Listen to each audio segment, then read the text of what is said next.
Hello everyone, and thank you for tuning into this video where we're going to talk about rail passes for Europe, guys. If you're thinking about traveling in Europe, the train is a great option, but there's lots of options. I know it can be overwhelming, so we're going to talk about that today.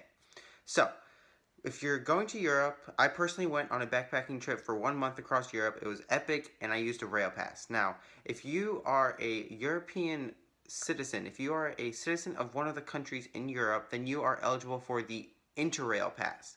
Now, if you are outside of Europe, then you are eligible for the EU Rail Pass. Now, they both offer the same options, there's just different price points because one has a discount for European citizens versus non-European citizens. So I'm going to talk about them generically. So, there are three things you got to know when you're trying to look at picking the correct rail pass. First, you got to consider how long is your vacation. Second, you got to consider how many of those days are you planning to actually travel. And then third, you gotta look at how close the different places are that you're trying to go. So, a lot of the rail passes are either you have a full period that the pass is valid for, and then you have a certain number of days that the pass is valid for travel. So, for example, you could have a pass that is valid for 1 month, but only 7 days of travel within that month. So that means you could travel on 7 different days. So say you're going from Paris to Italy and it only takes half a day, that still counts as your whole day. That counts as one of your days. Now say you went from Amsterdam all the way down to the southern part of Italy and that took you 2 days of travel. Now that's going to count for 2 days of your 7. Now what's really important to note is that you can get everything from like 3 days to 5 days to 7 days to you can actually get a 1 month continuous pass, which is what I did and which is what I recommend for anybody looking to backpack across Europe for an extended period of time because it lets you get onto almost any train. Now there are some exceptions, but there's always a train that you can find that can get you where you want to go. You might have to do a couple connections, but you can always find your way. And so that global pass lets you hop on any train, anytime, for a whole month, from the day that you choose to select that start to the very end. So that's what I did. So I slept on the trains, really benefited from that. So that's another option. Now, one of the other things you have to consider is, I said, the location of the different places you're going, because there are some passes that let you go to a certain number of countries. So, for example, there's 3 country passes, 5 country passes, 4 country passes, things like that, that are all for countries that are connected to each other. Now, Interrail and Eurail, they've already decided these country passes that they offer, so you can't just select any 4.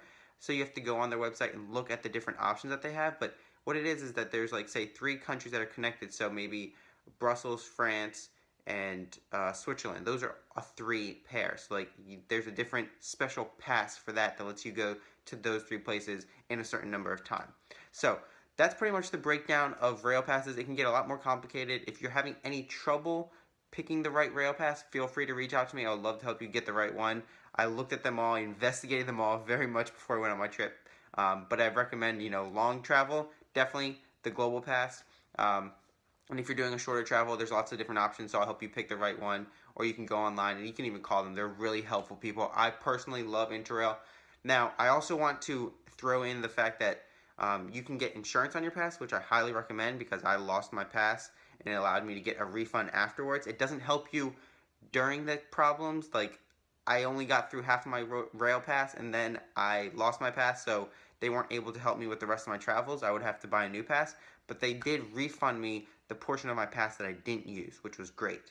And then something else you guys want to consider with the rail pass is that you have to make sure that if you're outside of the United States, you leave yourself plenty of time for them to send it to you, because it's going to take time to come in the mail overseas. So just keep that in mind. Other than that, if you guys have any comments or questions, maybe you've already used a rail pass before, you can leave comments below. Or if you have any questions, I would love to answer them. Then, in the meantime, I hope that you guys, this was really beneficial. If it was, please subscribe and share with somebody else who you think might be able to benefit from it. Because my goal is to reach as many people as I can to help them have awesome travel adventures, epic travel adventures like I did. So it's only by the power of you sharing that I can do that. So if you could please do that for me, I'd really appreciate it. And then until next time, high five, peace out.